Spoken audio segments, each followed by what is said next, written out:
Bonjour à tous et à toutes. C'est à moi qu'incombe le plaisir et l'honneur d'introduire et de modérer la troisième conférence du professeur Stewart dans ce cycle consacré donc aux juridictions pénales internationales. Donc, ces conférences se déroulent selon un ordre chronologique. Nous nous approchons de la dernière qui sera consacrée à la Cour pénale internationale.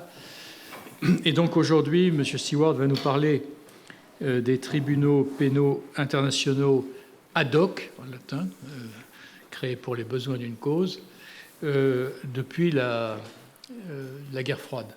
Donc vous avez la parole pour 1 heure. On pourra éventuellement prendre une ou deux questions à la fin. Merci beaucoup, monsieur. Membre du comité du Collège de France, invités distingués, mesdames et messieurs, bienvenue à la troisième et avant-dernière conférence sur l'histoire du droit pénal international. Jusqu'à présent, nous avions examiné le rôle de la justice pénale internationale après les Première et Deuxième Guerres mondiales. Aujourd'hui, nous nous concentrons sur la prochaine étape majeure sur le terrain après la fin de la prochaine Grande Guerre mondiale, la guerre froide. En particulier, je ne parlerai aujourd'hui que de 2 tribunaux créés après la chute du mur de Berlin, à savoir les tribunaux pénaux internationaux des Nations Unies pour le Rwanda, le TPIR, et celui de l'ex-Yougoslavie, le TPY.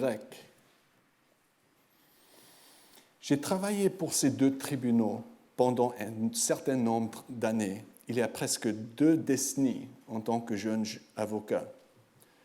Cependant, je mettrai un accent particulier ici sur le TPIR, car sans la période où j'ai travaillé avec les auteurs de génocide et leurs victimes au Rwanda, je ne parlerai pas le français aujourd'hui. En fait, je ne travaillerai pas du tout dans ce domaine. Comme lors de mes conférences précédentes, j'utilise 6 thèmes pour explorer l'histoire des tribunaux ad hoc en général et du TPIR en particulier, notamment un exposé sur les procès, les objectifs des processus, les dimensions politiques derrière les procès, les alternatives aux poursuites pénales, le droit et les conséquences de ces poursuites.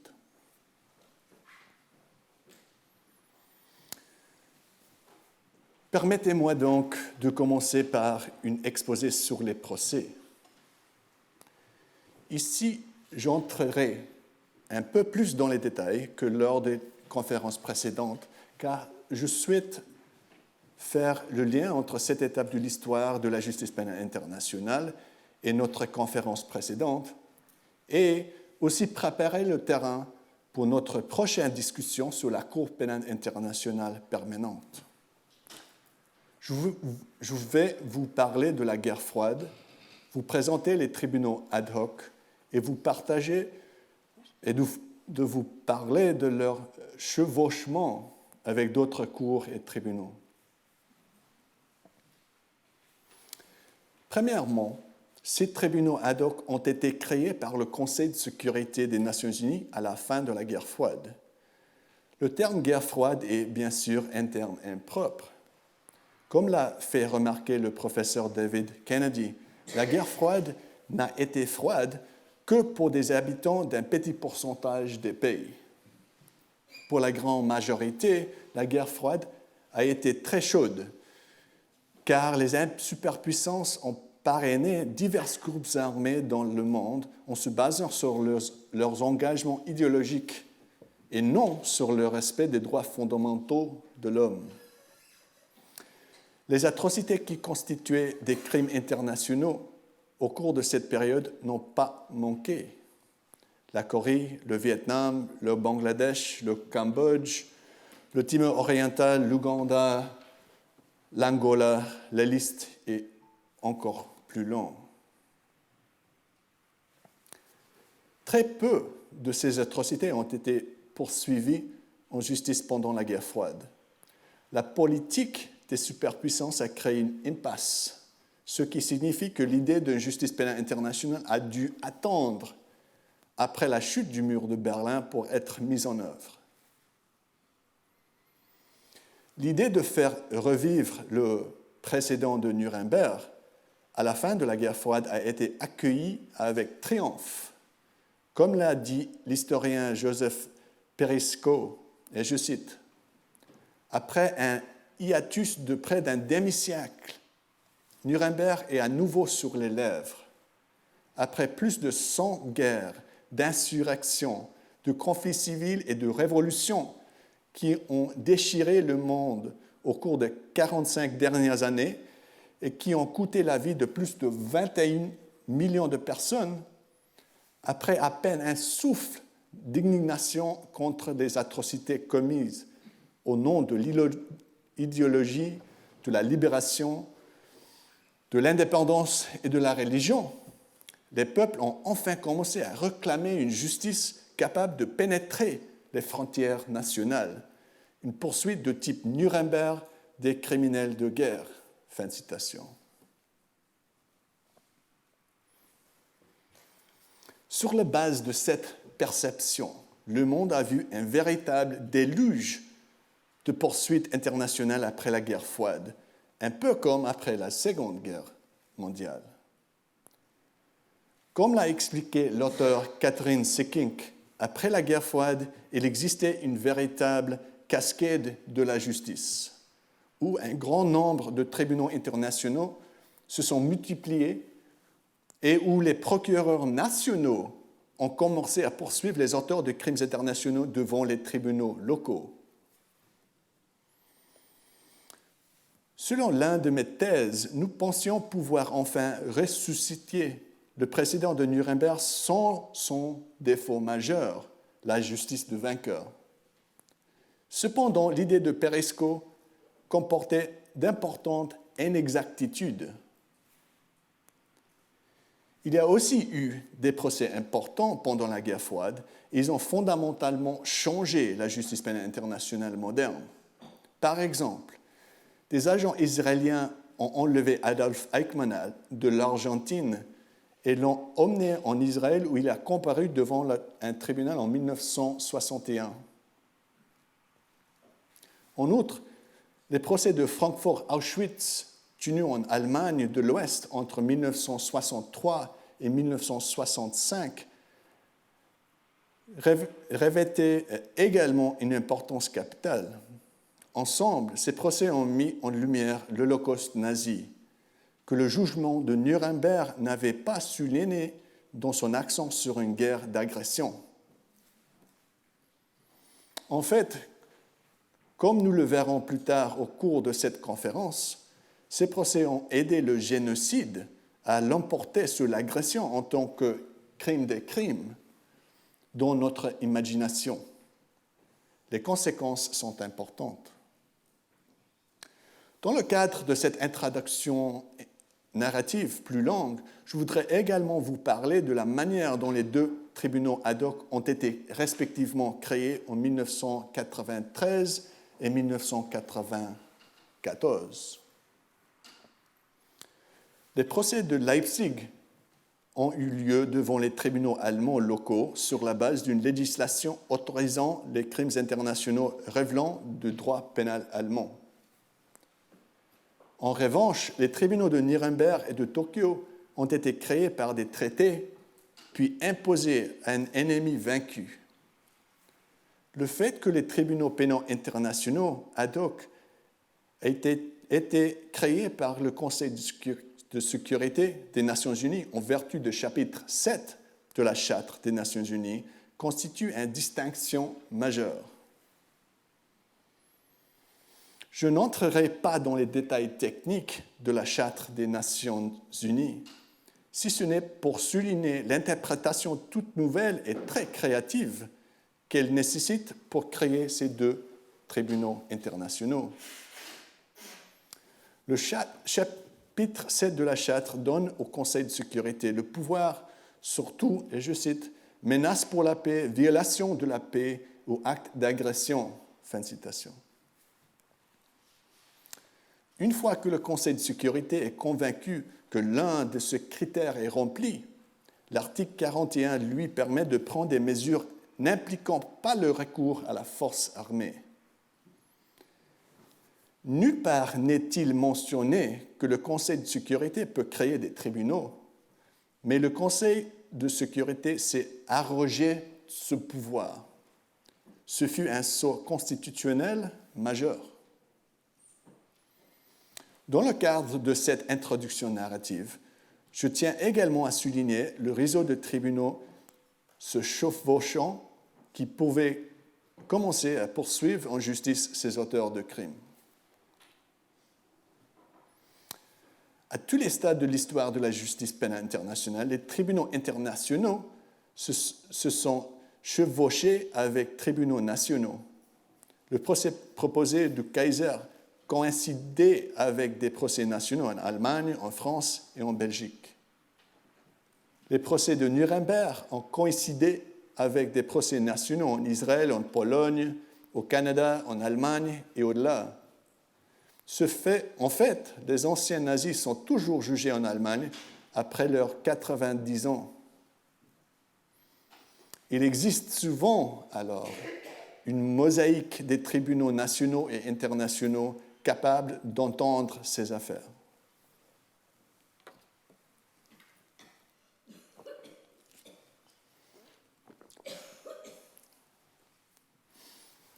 Après cette longue introduction, je passe au deuxième de mes thèmes, les objectifs de TPIR, le tribunal pour le Rwanda.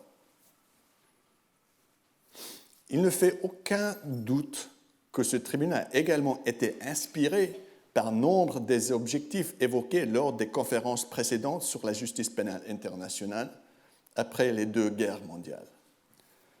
Selon toute vraisemblance, les gens étaient en partie motivés par des représailles fondées sur l'indignation morale, par le désir de dissuader des atrocités à venir et par un intérêt pour le changement de régime après la violence parrainée par l'État. Je mentionnerai un objectif récurrent et en soulignerai un tout nouveau. Tout d'abord, comme nous l'avons vu dans toutes les conférences précédentes, l'absurdité morale est une technique d'argumentation fréquente dans cette histoire.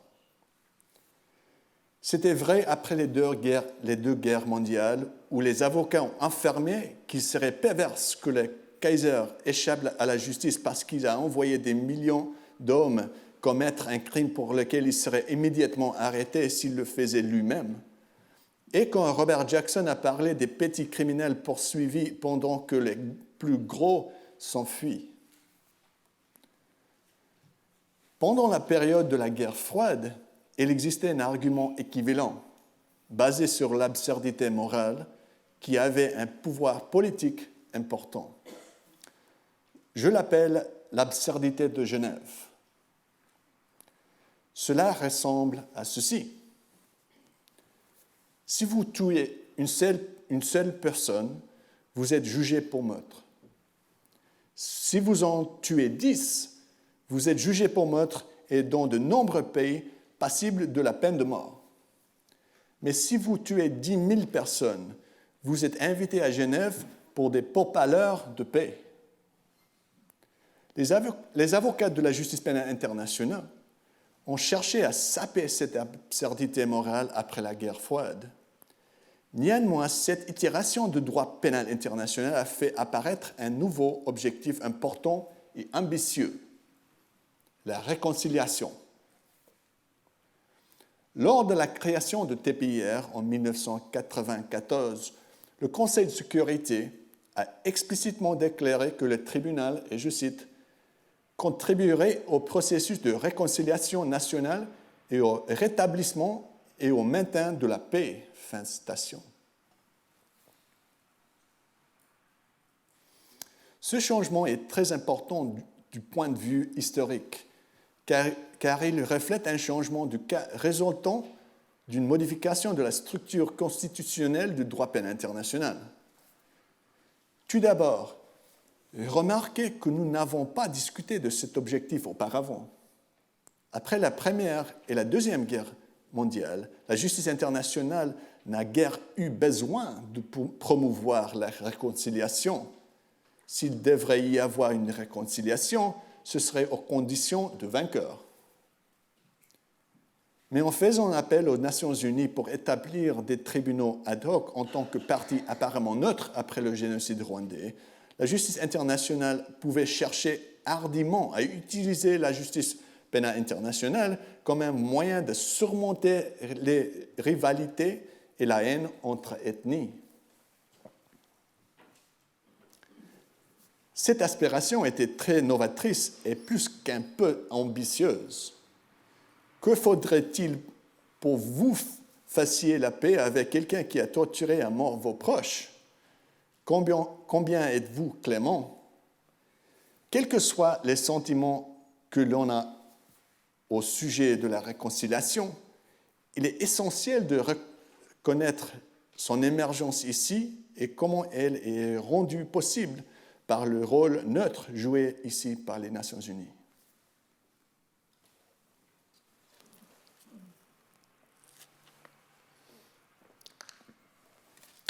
Cela nous amène à mon troisième thème, les considérations politiques. À ce sujet, je voudrais faire 3 remarques principales. Premièrement, la création de ces tribunaux ad hoc visait à résoudre certains des problèmes liés au procès de Nuremberg. Comme nous l'avons vu, chaque grande époque du droit pénal international tentera de remédier aux faiblesses d'une période antérieure. Cela était également vrai pour le TPIR. Lors de la création de la Cour, le secrétaire d'État américain Madeleine Albright aurait déclaré, je cite, « Les principes de Nuremberg ont été réaffirmés ». Fin de citation. Cependant, elle a ajouté, et je cite encore, « Ce ne sera pas un tribunal des vainqueurs. Le seul vainqueur qui prévaudra dans cette entreprise est la vérité. » Fin de citation. Pourtant, cette déclaration est trompeuse pour 2 raisons. Premièrement, bien que le tribunal pour le Rwanda n'ait pas été formellement la justice de vainqueur, elle impliquait toujours que les États étrangers créent un tribunal sans le consentement de pays hôtes. Par chance, le Rwanda était membre du Conseil de sécurité au moment de la création du tribunal. Le Rwanda a voté contre sa création. Deuxièmement, il existe une littérature suggérant que, au bout du compte, le TPIR constituait une forme de la justice du vainqueur dans la pratique. Le journaliste Thierry Cruvelier, qui suivait de près le TPIR, a conclu que le gouvernement rwandais était en mesure de contrôler le tribunal de manière assez efficace en menaçant d'interrompre sa coopération avec lui, soit en interdisant aux témoins rwandais de se rendre au tribunal en Tanzanie pour témoigner, soit en refusant d'accorder aux enquêteurs de l'ONU la sécurité au Rwanda.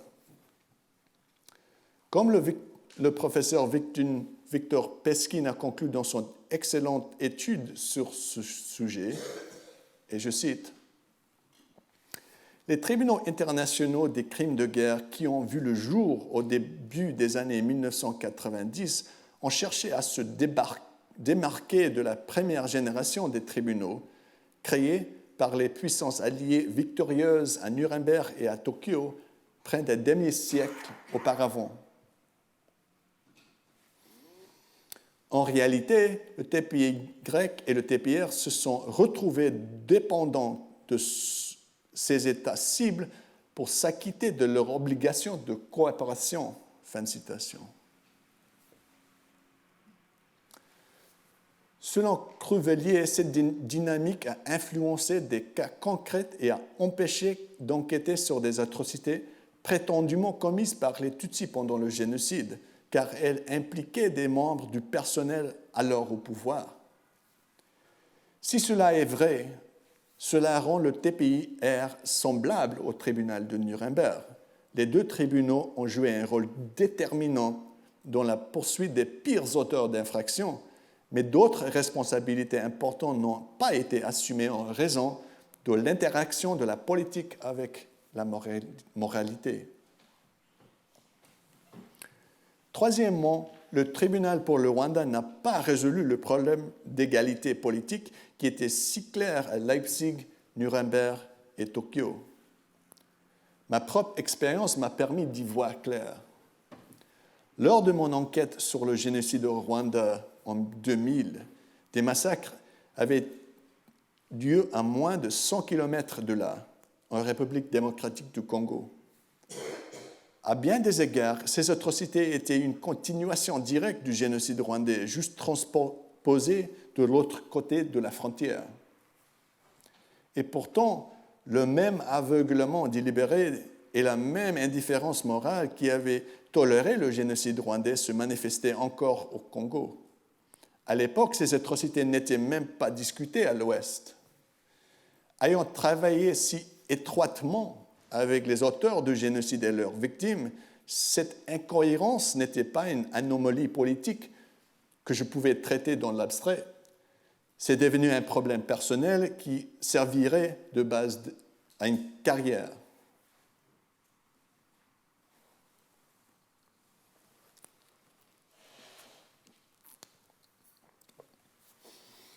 Cela nous amène au quatrième thème que je voudrais aborder, à savoir les alternatives aux poursuites. Au Rwanda, il y avait deux alternatives aux poursuites présentant un intérêt particulier. Premièrement, le tribunal rwandais a toujours existé dans l'ombre de la décision de la communauté internationale de ne pas mettre fin au génocide de manière militaire. Comme on le sait, l'appétit des États-Unis pour une intervention humanitaire était très faible après que les corps des soldats américains avaient été traînés dans les rues de Mogadiscio peu de temps auparavant. Après que les Nations unies ont réduit substantiellement leurs troupes présentes pendant le génocide, le général canadien Roméo Dallaire a déclaré que, et je cite, « Aucun gouvernement n'a jamais trahi ses soldats comme l'ONU nous l'a fait ». Fin de citation. Et les représentants néo-zélandais auprès du Conseil de sécurité des Nations unies, à l'époque, a décrit sa décision de ne pas intervenir militairement comme, et je cite, « comme si c'était demandé aux Juifs de parvenir à un cessez-le-feu avec Hitler ». Fin de citation. Le tribunal pour le Rwanda a été créé en remords pour cette inaction. Cette même culpabilité a conduit à la célèbre doctrine de la responsabilité de protéger, qui cherchait à établir des bases pour une intervention militaire dans des pays où le Conseil de sécurité ne le ferait pas, afin de prévenir des atrocités humaines telles que le Rwanda. Pourtant, nombreux sont ceux qui craignent que la responsabilité de protéger ne devienne un cheval de Troie pour l'agression. Comme le souligne Christine Gray, de nombreux recours à la force depuis 1945 ont été publiquement justifiés, du moins en partie, pour des raisons humanitaires. Si nous faisons une exception pour une intervention humanitaire, nous pourrions simplement permettre plus de violence, peut-être. Néanmoins, une intervention militaire intérieure constituait une alternative essentielle aux poursuites post hoc que l'on pourrait juger trop tardives. Deuxièmement, une commission vérité et réconciliation inspirée de l'expérience de l'Afrique du Sud est apparue comme une autre alternative évidente aux poursuites engagées à l'issue du procès. Sur le plan conceptuel, beaucoup ont fait valoir que le droit pénal visant à remédier au comportement déviant dans une société et non à la responsabilité pour actes répréhensibles répandus parmi la majorité de la société. En pratique, le Rwanda ne peut tout simplement pas juger tous ses responsables. À un moment donné, quelqu'un a calculé qu'il faudrait plus de 2000 ans pour tous les avocats des États-Unis pour juger tous ceux qui sont détenus dans les prisons rwandaises après le génocide.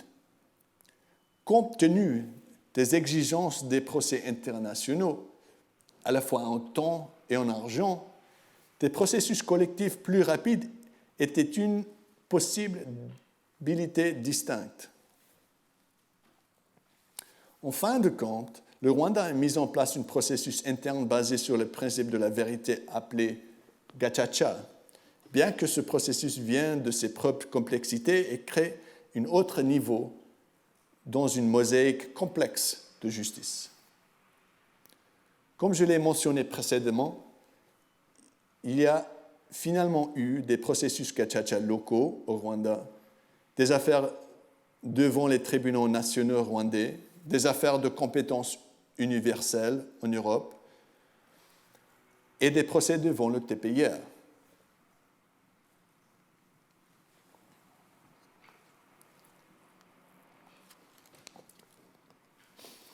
Cela nous amène au cinquième thème dont je parlerai aujourd'hui, la loi.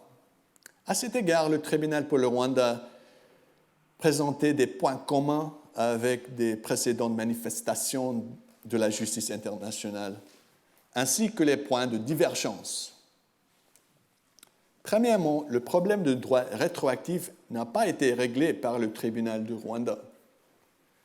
Lors de nos précédentes conférences, nous avons vu comment ce problème était devenu un enjeu politique majeur après la Première Guerre mondiale, lorsque les États-Unis et les Pays-Bas se sont opposés à un tribunal international pour juger le Kaiser, car il faudrait pour cela appliquer une loi rétroactive.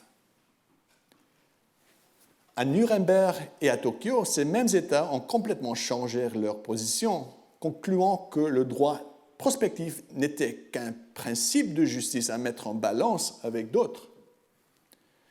Dans les tribunaux ad hoc, ces problèmes se sont également présentés une autre fois.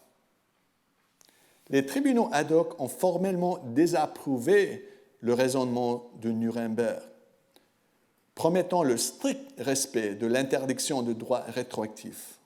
En pratique, les réalités n'étaient parfois pas si différentes. Les tribunaux ad hoc ont dû utiliser des définitions du droit pénal international dérivées du droit international coutumier, qui est la pratique générale des États et acceptée en tant que loi. La difficulté était que le litige soulevait toute une série de questions sans précédent dans la pratique des États, plaçant ces tribunaux dans une position similaire à celle des tribunaux de Nuremberg et de Tokyo. Deuxièmement, le crime d'agression a curieusement disparu du droit pénal international après la guerre froide. Il a été littéralement exclu du statut de TPIR. Comme nous l'avons vu lors de nos précédentes conférences, les tentatives de procès contre le Kaiser après la Première Guerre mondiale et les procès de Nuremberg et de Tokyo après la Seconde Guerre mondiale concernaient principalement la responsabilité de mener une guerre d'agression. L'agression a été déclarée le pire des maux, en grande partie parce que toutes les souffrances de la guerre ont découlé. Cependant, comme Samuel Moyn l'a démontré, après la guerre froide, le droit pénal international est devenu moins préoccupé par la responsabilité pénale de la guerre et plus préoccupé par le génocide, les crimes contre l'humanité et les crimes de guerre commis dans le cadre des conflits violents.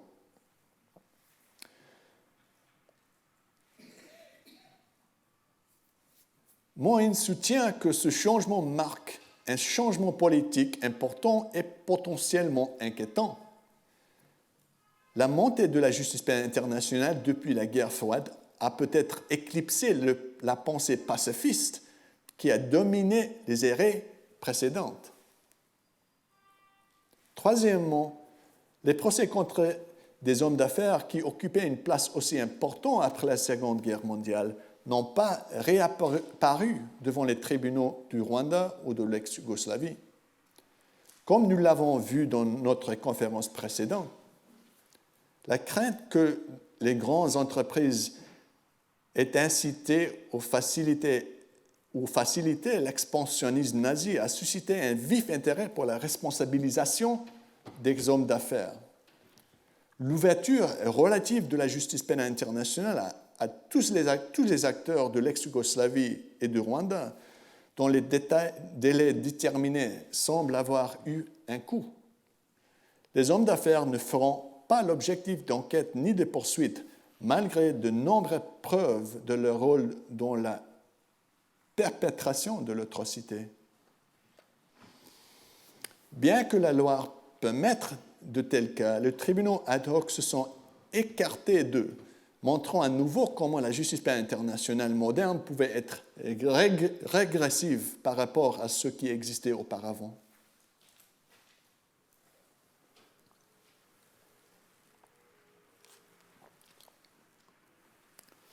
Enfin, nous arrivons au 6e thème principal, les conséquences de ces épreuves. Encore une fois, je vais essayer d'être objectif en proposant un ensemble limité de conséquences positives ainsi qu'une perspective plus critique sans être trop spéculatif. Premièrement, le TPIR a jugé un nombre important de personnes responsables des crimes très graves qui n'auraient pas été tenues pour responsables, sauf pour cette institution. Quand il a finalement fermé ses portes, le tribunal avait condamné 61 personnes, on avait acquitté 14, renvoyé 10 devant les juridictions nationales pour jugement, renvoyé les dossiers de 3 fugitifs à un organe de surveillance permanente et retiré des actes d'accusation à l'encontre de 2 personnes. Si l'on croit en un châtiment fondé sur l'indignation morale qui a toujours animé une bonne partie de ce domaine, ce dossier fournira une certaine satisfaction. Deuxièmement, avec le tribunal ex-yougoslave, cette cour a contribué à ce que la politologue Catherine Seking appelle une cascade de la justice. Soudain, des cours et des tribunaux internationaux ont émergé en Sierra Leone, au Timor oriental, au Kosovo, au Cambodge et au-delà.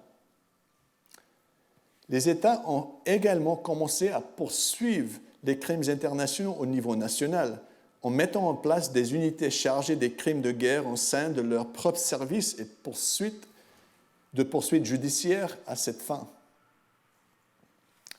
Certains de ces procès devant les tribunaux nationaux étaient historiquement importants. Par exemple, les procureurs néerlandais ont engagé des poursuites contre leurs propres hommes d'affaires pour crimes internationaux en Irak et au Libéria, ce qui a relancé un précédent important de Nuremberg et bouleversé le modèle de justice des vainqueurs dont nous avons discuté au cours de ces conférences. En outre, en entreprenant ces recherches empiriques, les travaux de Seking suggèrent que ces procès ont des effets positifs sur les droits de l'homme dans toute la région où ils se déroulent. Troisièmement, les lacunes apparentes de TPIR ont inspiré une nouvelle variété d'institutions pénales. Alors que les tribunaux ad hoc, tels que le tribunal pour le Rwanda, ont été mis en place en dehors des zones de conflit pour préserver leur indépendance, le travail a été perçu comme étant trop éloigné des populations locales. En outre, les tribunaux ad hoc ne transféreraient pas des compétences aux avocats et aux juges de ces pays, manquant ainsi une occasion de renforcer leurs capacités juridiques et l'état de droit. Des tribunaux hybrides en Sierra Leone, au Cambodge, au Kosovo et au Timor oriental ont par la suite été mis en place en tant qu'institutions à moitié internationales et à moitié nationales au sein des systèmes juridiques locaux pour répondre à ces préoccupations. Quatrièmement, les tribunaux ad hoc ont soulevé une myriade d'autres difficultés dont nous avons discuté. Ils étaient excessivement coûteux en temps et en argent, ce qui suggérait que les ressources auraient peut-être été mieux dépensées ailleurs. Ils ont parfois été minés par les menaces de non-coopération qui ont eu une incidence sur leur fonctionnement, leur crédibilité et leur légitimité. Ils étaient légalement régressifs à des égards importants, notamment en ce qui concerne l'agression et la responsabilité des entreprises.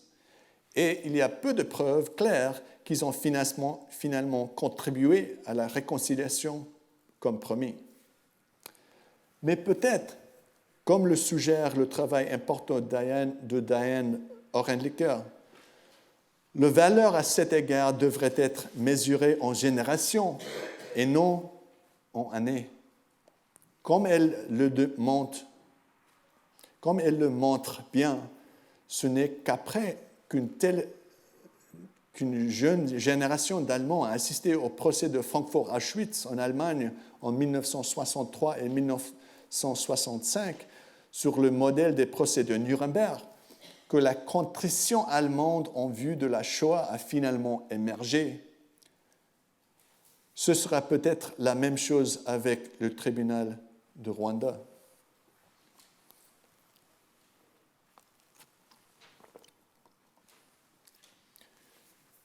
Je terminerai par une courte histoire. Il y a de nombreuses années, j'ai entendu un discours public prononcé par l'un des principaux procureurs belges impliqués dans la poursuite des Rwandais pour génocide. Visiblement affecté par certains des dilemmes impossibles auxquels se heurtaient les personnes décidant de risquer la vie de leur famille en refusant de participer au génocide rwandais, cet homme, normalement calme, criait parfois très fort « Que feriez-vous dans la même situation ?» Une autre façon de poser cette question est la suivante. Combien de fois prenez-vous des risques pour défendre ce qui est évidemment humain ? Après le génocide, décider quelle forme de justice devrait être imposée était également un choix très difficile, mais il n'avait pas fallu autant de courage. Si vous avez des questions, je me ferai un plaisir d'y répondre du mieux possible. Merci beaucoup.